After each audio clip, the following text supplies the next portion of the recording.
Alliance Group is growing continuously over the last 4 years at 12% year on year, and by the end of the current expansion we envisage we'll employ over 500 staff between the UK and Ireland.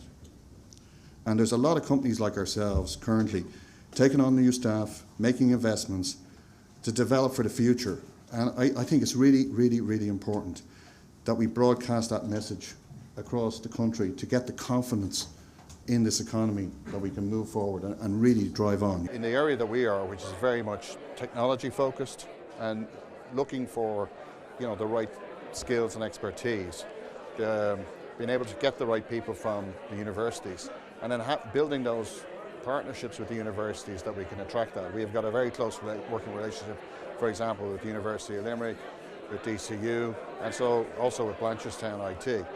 And in that we can actually work with universities to identify people coming through. It's a privilege on behalf of IT Alliance to be able to say that you are going to employ 75 new people across this company in the time ahead, and that's an important announcement, an important signal for Ireland again. They are men and women who will work for IT Alliance and who will contribute to the brand and the reputation of the company and of our country. I always say to the workers and those employees, you're not just coming in here to Park West to work for IT Alliance, you're actually working for your country.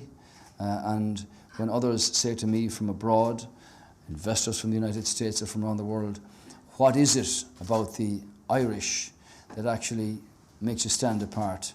Well, it's in our DNA that when we have adversity to deal with, there actually is nothing can stop us if we all focus on the one objective, roll up our sleeves and get on with it. Maybe I'm slightly biased, obviously being Irish, right? But the level and the education is excellent, right, of the guys.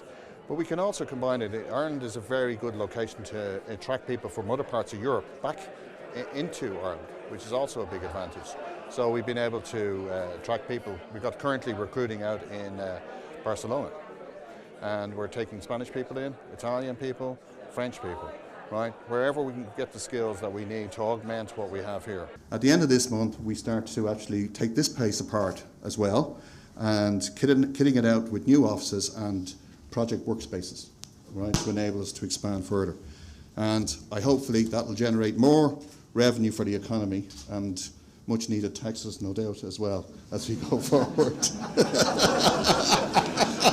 For Ireland, I see us having come through a very difficult time in the last number of years, but we're now in a very different place, and others abroad look at us in a sense of how can they actually do that?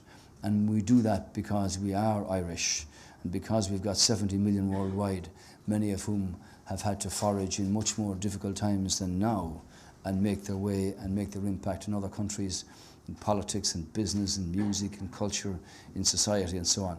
We should be very proud of what we've got here. We should be very proud of the journey that we are proceeding on, while being cognizant of those who have challenges in their lives, and try to look after those from the point of view of government. We're currently recruiting, right? We're probably recruiting most of the time, and we've seen massive growth over the last number of years.